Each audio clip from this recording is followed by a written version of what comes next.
In Sight of Land by Ian St. Martin. A short story from League of Legends. Read to you by Prestige Edition.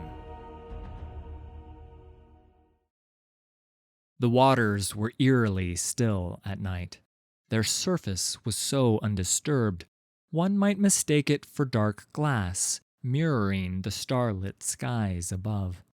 Moonlight bathed everything in cold, silver light, though its radiance was slowly dying.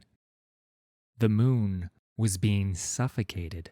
The sky between it and those who looked upon its beauty had been overtaken by questing tendrils of shadow that branched across the night like living, malevolent storms.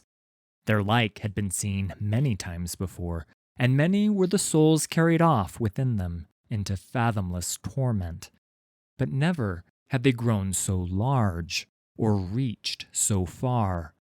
For all their horror, the world had grown used to harrowings, tempests of darkness teeming with monstrous wraiths that emanated from the horrid Shadow Isles. Those in their path learned how to watch for the signs, how to survive their wailing fury, and how to mourn those taken by them. But what was happening now, what was reaching up to swallow the sky, was something different. Almost like there was some unseen hand guiding it. Tonight, though, one could still glimpse the world and the stillness of the sea. Tonight, its perfection was marred only by tiny islands of splintered wood, torn cloth, and the bobbing forms of the newly dead. Tudor tried not to look at them. In the first hours after their doomed flight and the desperate struggle to abandon the ship, he had screamed himself hoarse, calling out in hope that anyone else might have survived. But it was in vain. He was alone. And so Tudor marshaled his remaining strength to cling to a hunk of driftwood and resist the icy waters seeking to carry him down to their lightless depths. He could almost hear the deep calling up to him to join all the others, her silver tongue carrying the promise of sleep, if he would just draw her water into his lungs. The sea had numbed his legs, but Tudor willed himself to move them. He shut out the clarion call of despair that tugged at his boots with the gentle comforts of death. Tudor had not reached this far in life through submission, and he would not start now. He just had to get to land. Tudor had sailed with all speed to make for Falgren, a small island off the Valoran mainland. They had gotten so close. It couldn't be far. Though exhaustion and the cold blurred his vision, Tudor caught movement out of the corner of his good eye. He focused, revealing it to be a scrap of oiled vellum, drifting close to the splintered sanctuary he held fast to. Tudor peered at it. The marks and ink on its surface were marred and smeared by water, yet still intelligible. It was a piece of their navigation chart. Scrawled onto it was a rough, time-worn map of trade and shipping routes and measurements of maritime distance, the names of known places, and even a few secret ones. Crude drawings of clouds with faces, breathing out gusts from between their lips to mark the best lanes where the winds might bless a ship with speedy passage for those who dared. "You're insane," Tudor snorted, reaching up to catch the swinging lantern that was the cabin's sole source of light. The seas were getting rougher, and he had no time to suffer his quartermaster's nonsense. "Getting soft in your old age, Mr. Bowsy?" Tudor grinned his big, cunning grin as he baited the old corsair next to him. "No shame if you are. You can tell me. Though, do me a kindness and say so now. I would need someone else in your spot to keep the crew in line." "I ain't scared."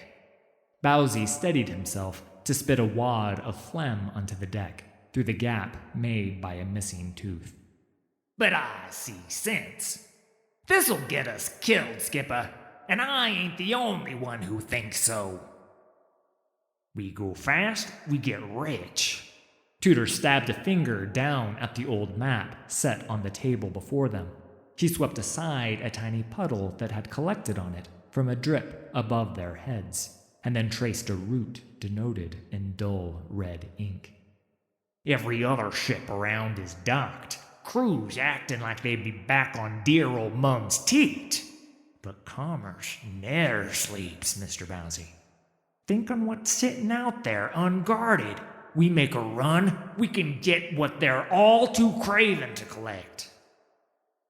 They're tied to dock because it's a damn heroin. Bowsy crossed his thick, tattooed arms over his chest. Biggest anyone's seen, mind you, even the oldest ones. Whatever's out there ain't worth being swept up in that, I'm telling you. Tudor straightened, finding some of the red ink had come off the map to stain his finger. He stared his quartermaster in the eye. His voice dropped, settling into a colder tone that meant the discussion had run its course. Anyone wants out can go, no repercussions. Less hands mean a greater stake for those with the grit to be going out. And we are going out, make no mistake. Bowsy tried one last time. At least let it be put to a vote. Let the crew have their say in it. Not this time. Tudor's good eye bored into the quartermaster, unyielding. Bowsy held his gaze for a moment, that stretched into another, but no further. He looked away.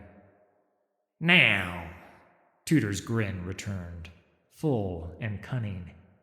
You in or not? Shaking his head, Tudor tried to banish the memory from his mind, but the effort left him dizzy. The unwelcome remembrance held fast despite his efforts, clinging behind his eyes like pitch, or as though something was holding it there, forcing him to see. He felt a strangeness fall over him then, almost like mist curling up off the water. A sailor's life was fraught with omens and ill portents, gut feelings and lucky breaks. Tudor had long become attuned to a world that existed side by side with his own, and every now and then the walls between them thinned. It was happening to him now like a dull throb, an insistent sense of dread and anger, seeking to work guilt into his bones. But he'd have none of it. Boat's made for sailing. Ask any man. Tudor wheezed through chattering teeth. Done that run dozens of times. See a chance at fortune, you take it. Can't live this life if you ain't the daring sort. Tudor's words bore the hallmark bravado he had carried so well in his life, a bounty of natural grit and ruthlessness that had seen him not only rise to captain his own ship, but keep it. The high seas were unkind to the weak, as was Bilgewater and any big port whose doors he had ever darkened. Pass on an opportunity, and you might look back and see it was the last chance you had to hold on to your stake or keep your guts in your belly. But out in this night and this cold, there was no one to be cowed by his speech, only the dread that rolled up from the deep. It persisted undiminished. Land is close, Tudor told himself. It has to be. Tudor had not realized he was moving. His hunk of driftwood lived up to its name, lazily edging forward into a tangled field of debris. The corsair looked over the floating collection of scraps and splinters, but found no better means to keep from drowning. There was a bolt of sailcloth among it, but Tudor knew it would prove more a hazard than a savior. He had seen more than one panicked sailor ensnared by such in a storm, as good as chains if the winds and spray carried them over the side. Concern creased Tudor's weathered features as the sailcloth came closer. He put out a hand, trying to push it away, but his arm sank into it to the elbow, stealing his balance. He snarled through clenched teeth, fighting the sails. Hold fast! Tudor bellowed, trying to raise his voice above the storms. Secure that line! He couldn't tell if anyone could hear him as he moved about, shouting orders. Rain and spray and shadows lashed the deck, the sails, the crew. Gales roared over and around them, not with wind, but with voices. A howling choir of the harrowed damned had befallen Tudor on the last leg of his run. His ship was fast, but not fast enough to stay ahead of it. Their hold was swollen with treasure, goods pilfered from coastal stores, trade ships at anchor, all of it easy taking as their keepers had abandoned their posts to flee the harrowing. That fortune was slowing them now. Bowsy would have admonished Tudor for not believing him if he hadn't been the first man plucked up by the darkness bearing down on them. Skipper! Tudor whirled around, hearing the boy Fleur and seeing him grappling with a bolt of sail. Fleur was fighting desperately to lash the sail to the mast, to keep it from stripping and snapping loose, but he was losing that fight. Tudor locked eyes with Fleur, the boy pleading for his help as the oiled cloth whipped and defied his every attempt to secure it to a spar of timber. Tudor weighed going toward him, but then saw splinters fly from the base of the spar, and all doubt fled. Skip! The timber snapped, carrying Fleur up into the roiling dark. Tudor saw his eyes wide in terror as he flew into a cloud of twisted faces and outstretched, clutching hands. A heartbeat later, the boy vanished. Just one more scream added to the choir.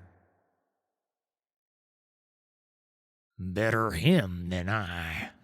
Tudor snarled against the silent accusation of the sea. He felt the pressure of it inside his skull, the feeling of being watched, even though he was alone. The sailcloth tangled around his forearm, holding tighter the more he tried to escape. Better him, he repeated, glaring down at the scrap of sail clinging to his hand. Than I. Why?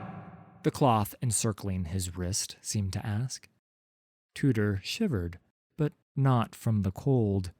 The mind was playing tricks now, beaten and worn out, and desperate as he was. He tried to yank his arm free, but stopped midway as he nearly lost hold of the driftwood. Because I be the damn captain, Tudor spat. 'Tis my ship and my charge. Mine's a duty to every lad and lass aboard, not just Fleur the boy. I run off to aid him, get snatched up too, what then? What becomes of the rest of me crew without me there? For a moment, anger got the best of Tudor. He twisted, pulling his arm back sharply, and the sail finally relinquished its hold. But it swung him around, putting his back to the driftwood, and it was another second until his grip left him and he was under the water. Silence rushed over him and shocking cold. Tudor flailed for a few heartbeats before asserting control over himself. He was a seasoned man of the sea, not some green deckhand. He looked up, seeing the surface just above him, and tried to pump his arms, his legs to raise himself back up.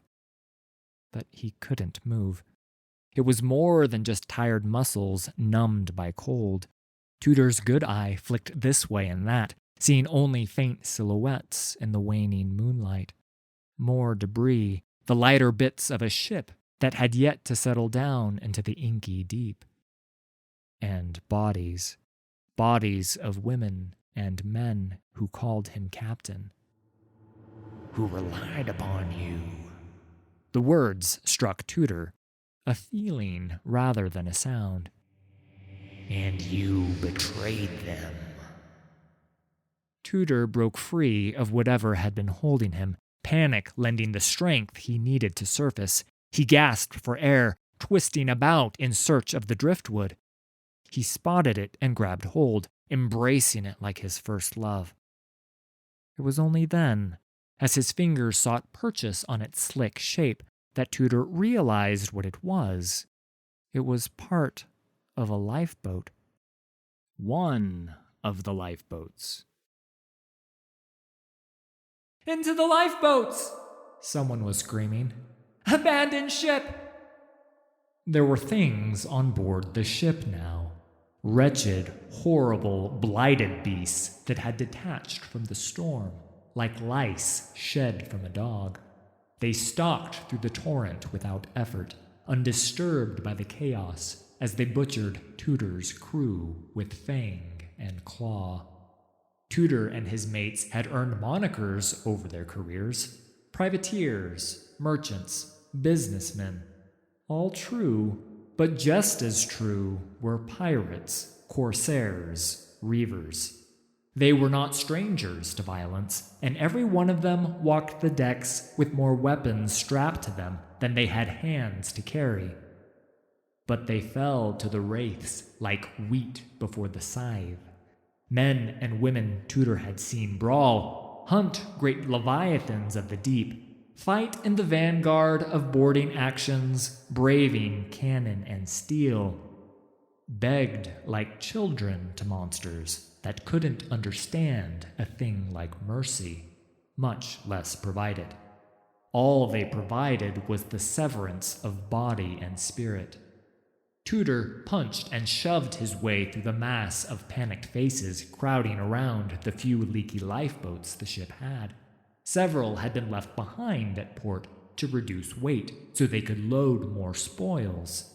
And now men and women packed the tiny wooden craft, far more than the boats could carry. "Make way!" Tudor cuffed a shipmate aside, swinging one leg onto the closest lifeboat. "Hold," a man called out from the bow of the lifeboat. "This one's full up. Any more, and she'll roll us all down below." "Cast off," said Tudor, fingers tightening on the hilt of the cutlass at his waist. "Can't risk it with this many on her now," the man replied. Tudor put a hand on the back of the man's neck, pulling him close as though to whisper a secret in his ear. Instead, the captain's cutlass found his gut, steel bursting out the man's back in a welter of blood, rendered black by the madness swallowing them all. In one smooth motion, Tudor withdrew his blade and pitched the lifeless body over the side. "There," he hissed. "One body fewer. Now cast off." "I'll be a survivor," Tudor argued, though the strength was missing from his words. "The strong live on, and the weak die. I chose life, a chance at it, for everyone in that boat. Rather than capsizing it and leaving all to drown, they at least have the chance." He didn't know who he was trying to convince anymore. The sense of guilt that had become a voice was now many, thundering in his mind like a broadside cannon. "You did this. Our lives forfeit. Your greed Killed us all. Murderer. Turncoat." Tudor lowered his head, resting his brow against the wreckage of the lifeboat, buckling under the weight of their silent condemnation. "Stop!" The moon's light was nearly gone. Tudor looked up, seeing a faint, blurred strip on the horizon. His soul flared with delirious hope. "Land!" he gasped. Nervous, hysterical laughter bubbled from Tudor's lips, overcome with relief and the prospect of seeing the sun rise over another day. The laughter stopped abruptly when something jostled him from behind. He noticed then the dark shapes all around him. He could have sworn none of them had been near just moments before, yet here they floated, bobbing gently, the still flesh of his crew surrounding him. "I never did you ill," said Tudor, his voice shaking. "Anything we did was for your fortune as much as mine. All of you knew the risks. You'd have done the same as me." The voices assailing Tudor seemed to emanate from the corpses. Their cries buffeted him, stripping his nerves bare. "Stop," he pleaded. "I beg ye." But they would not cease.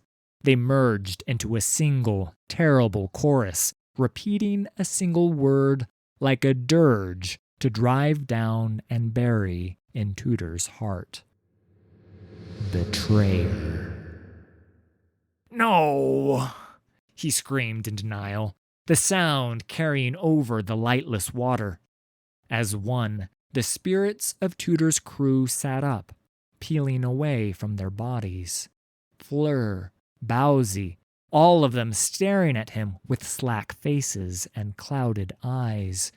No sound left their blue lips, but Tudor's head was filled to bursting with their rage. "No," he wailed, screwing his eyes shut. "Just leave me be."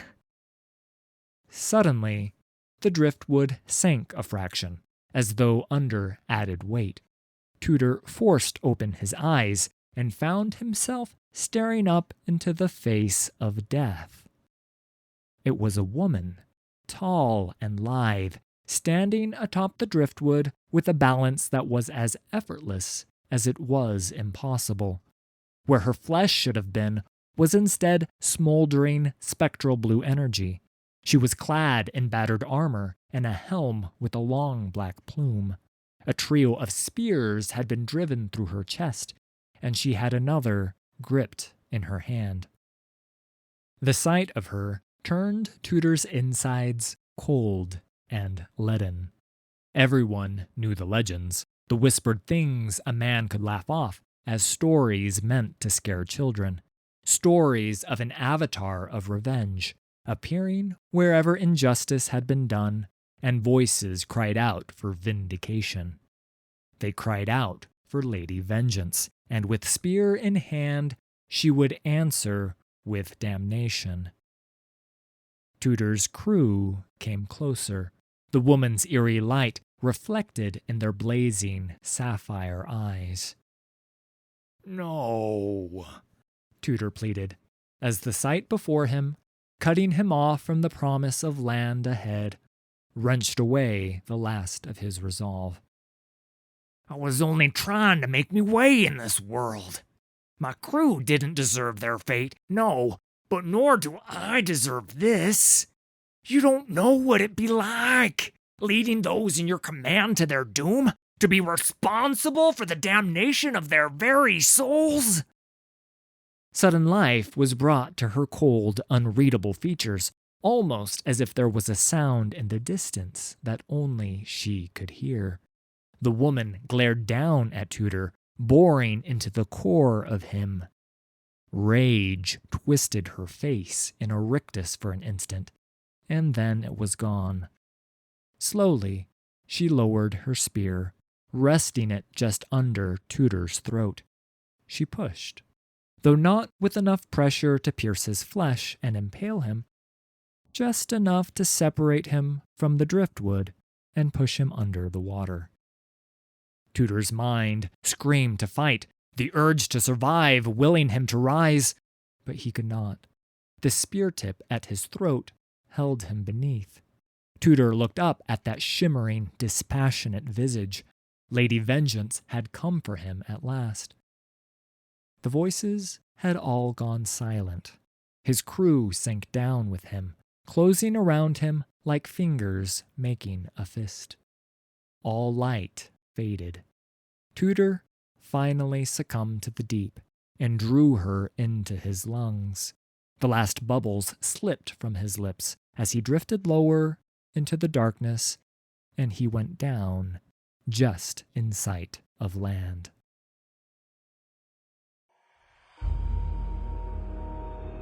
Thanks for listening. All credit for these stories goes to Riot Games and League of Legends. Full details can be found in the video description. If you enjoyed this production, please hit like and subscribe. There's a lot more coming.